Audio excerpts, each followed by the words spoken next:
तो मतलब बहुत ज्यादा क्षेत्र हैं। अब जिसकी जैसी बुद्धि लब्धि है उसके अनुसार वो अपने आगे क्षेत्र का चुनाव कर सकता है। और ये चुनाव अभी से ही आपको सोच के चलना है, क्योंकि आप अभी से नहीं सोचोगे या तय नहीं करोगे तो फिर वो मंजिल आप प्राप्त नहीं कर सकते। तो मैं सबसे पहले अपने विद्यालय में जो कैरियर प्रभारी हैं विज्ञान के श्री बाबूलाल जी, उनसे निवेदन करूंगा कि वो आए और कैरियर डे के बारे में कुछ या मंच पे आगे बताएं। साहिबा, ग्रामीण विद्वान साथियों, विदुषी बहनों और प्यारे बच्चों, कैरियर का मतलब होता है जीविका का साधन। यानी हम अपने जीवन के लिए, जीविकोपार्जन के लिए कौन सा रास्ता चुने, और ये रास्ता ऐसा होना चाहिए जो हमारी रुचि और क्षमताओं के अनुसार हो। प्रत्येक बच्चे के अभिभावक उसको कुछ बड़ा ही बनाना चाहते हैं, उनके बड़े ही सपने होते हैं, लेकिन यदि आपकी रुचि उस क्षेत्र में नहीं है, अभिभावक कहते हैं कि नहीं आपको डॉक्टर बनना है, इंजीनियर बनना है, लेकिन आपकी रुचि दूसरे कार्य में है, जैसे वकालत में है, पत्रकारिता में है या और किसी में है, तो उनको आप समझाएं घर वालों को कि नहीं मेरी रुचि इस क्षेत्र में नहीं है, मेरी रुचि इस क्षेत्र में है, अमुक क्षेत्र में मैं जाना चाहता हूँ और मेरी क्षमता भी इस क्षेत्र के लिए अनुकूल है। तो आप अपने दिमाग से उस क्षेत्र का चयन कर सकते हैं और इसके लिए आप अपने गुरुजनों का भी सहयोग प्राप्त कर सकते हैं। अब कैरियर आप देखेंगे 10वीं के बाद में आपको बहुत सारे ऑप्शन हैं। मेन बात यह है कि आपको कौन सा ऑप्शन चुनना है, क्योंकि अगर इस समय आपने सही ऑप्शन चुन लिया तो आपका जीवन सफल हो जाएगा, और ऑप्शन यदि आपने गलत चुन लिया तो आगे जाकर के आपके सामने बहुत सारी समस्याएं आ जाएंगी। इसलिए जो भी आप 10वीं पास करके आगे जाएंगे तो आपको फैकल्टी चुननी पड़ेगी कि साइंस लो, कॉमर्स लो। जैसे जीव विज्ञान आप लेते हो तो डॉक्टर बन सकते हो, वैज्ञानिक बन सकते हो, इसी प्रकार फार्मेसी में जा सकते हैं, नर्सिंग का विकल्प चुन सकते हैं। इसके अलावा दूसरी कई प्रकार की जांचें हैं, उनमें अपना क्षेत्र चुन सकते हैं। इसके अलावा अपन जो प्रशासनिक सेवा हैं उनमें भी जा सकते हैं।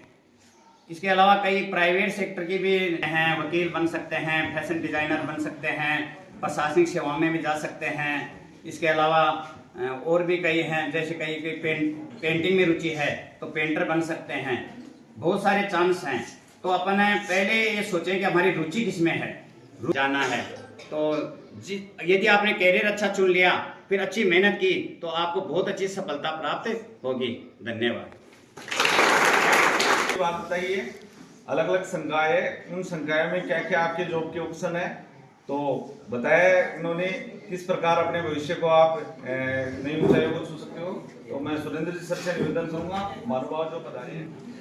साथी और मेरे बच्चों, आज हमें कैरियर डे के बारे में मार्गदर्शन के लिए इकट्ठे हुए हैं। कैरियर का मतलब होता है अपने अधिकार के लिए ऐसा साधन या ऐसी प्रक्रिया चुनना करें जिससे हमें अपने जीवन में ऊंचाई तक जा पहुँच सके।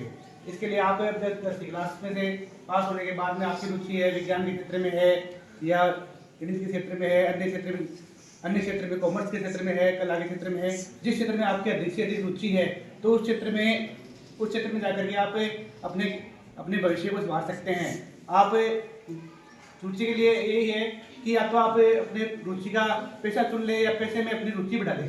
तो आप अपनी, जैसे आप कोई सी भी क्षेत्र जा रहे हैं तो आप अपनी आय को दुगना चौगुना कर सकते हैं और अच्छे पर आ सकते हैं। जैसे आपको अगर मैथमेटिक्स वगैरह लेनी है तो लेकर के आप सेना में बड़े से बड़े अधिकारी सर्वोच्च पदों पर जा सकते हैं। और आपको जैसे बायोलॉजी, गृह विज्ञान या कृषि विज्ञान अन्य क्षेत्र ले रहे हैं, भूगर्भ विज्ञान है, अन्य विज्ञान है, इस विज्ञान में भी आप अगर मेहनत करेंगे, आप इसमें रुचि है तो आप उससे ऊंचे से ऊंचे वैज्ञानिक और अधिकारी बन सकते हैं। तो अधिकारी और बन करके आप अपना खुद का भविष्य सुधार सकते हैं और देश के लिए भी अच्छा से अच्छा योगदान दे सकते हैं। धन्यवाद।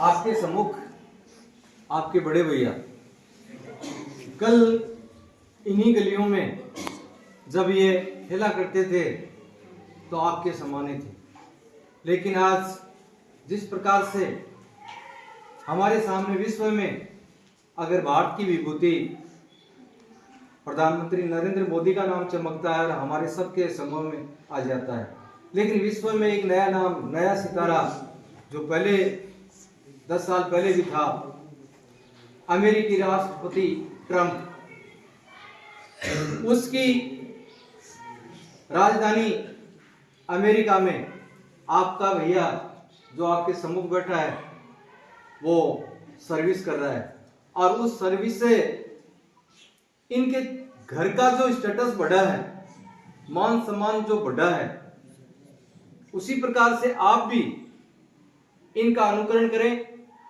इनसे सीखें कि किस प्रकार हम भी उस मुकाम तक पहुंचे। नमस्ते सबको। मेरे को सब जानते होंगे, 5 मिनट है। मेरे बारे में थोड़ा सा बता देता हूँ। मैं इसी स्कूल में पढ़ के और सरकारी स्कूल में पढ़ के आगे तक गया हूँ, और ज़्यादा कुछ पढ़ाई नहीं करी मैंने। मैं 12th में होते होते मैं मेरा कैरियर चूज करने लग गया था खुद ही, किसी कहने से नहीं कि मुझे ही जाना है। गुरु जी को सब पता है, और गुरु जी को उसी टाइम मैंने बोल दिया था मेरे को गवर्नमेंट जॉब नहीं चाहिए, और मेरी लाइन अलग है और मैं इसी लाइन में जाऊंगा। मैं एक शेफ हूँ। शेफ का मतलब बड़ी होटलों में, छोटी होटलों में कुक बोलते हैं, बड़ी होटलों में शेफ होते हैं। मैं बड़ी होटल में काम करता हूँ और खाना बनाता हूँ। खाना मेरा इंडियन खाना है, बाकी मैं सब करता हूँ। अब गुरुजी महाराज से मैं अमेरिका तक पहुंचा। अमेरिका तक पहुंचना तो लास्ट स्टेज था मेरा। उससे पहले मेरा जीवन 15 साल तक बहुत संघर्षपूर्ण रहा।